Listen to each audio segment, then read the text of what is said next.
So, I said I'd talk about love languages.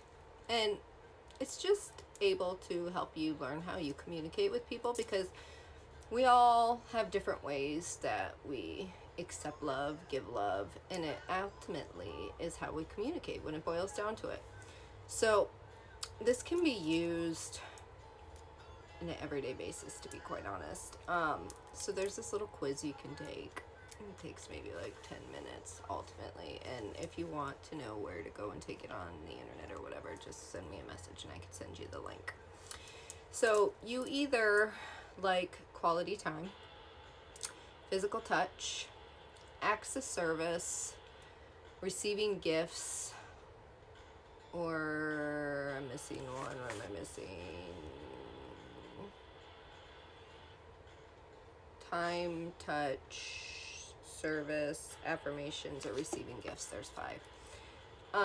And then you might be somebody who does something different for the people that you do love. But it's your forms of communication. So if you get all riled up or something or upset and you are like only seeing one thing and you're not receiving that in communication, then there's nothing else you're seeing.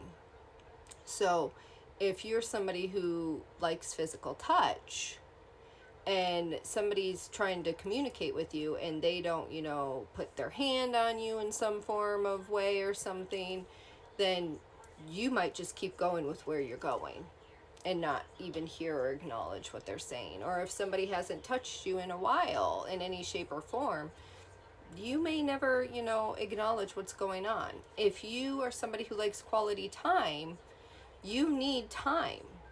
So, and it could be anything, just riding in the car with you to do stuff, little things like that.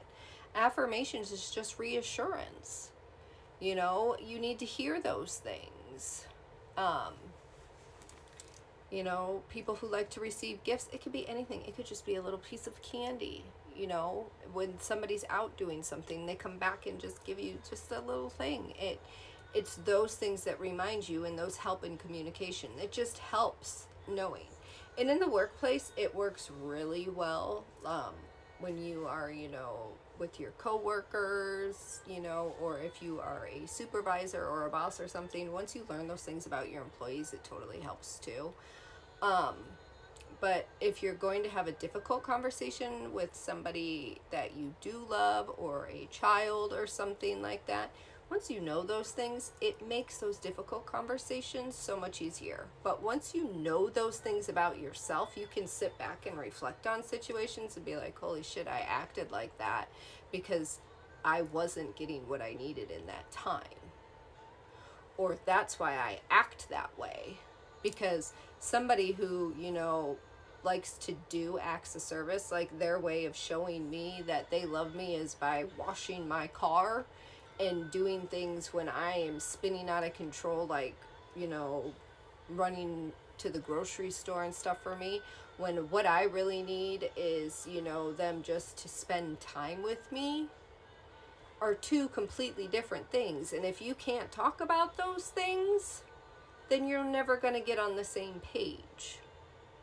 It's those little things. And if people would just talk, then they would know. Otherwise, you'll keep doing the same headbutting versus ever discussing these issues. Confirmation. So, once you know who you are and what you need, if you don't already know, or if you've never realized what you do, then it's a way to find out.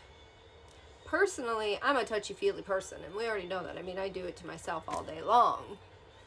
I like physical touch. And it centers me and grounds me. And I also like quality time. Just being around people. But that's just me. But it helps a lot to know these things about yourself. Because once you start doing, spinning out of control, you know what can help bring you back to self. Because spending quality time with myself, I need too. I'm a very, independent person. I need my alone time. I need to meditate. I need everything. I need to just get everybody else's energy away from me. So, can help you learn a lot about yourself too. So, learn those things, know those things. Let me know what you find out about yourself.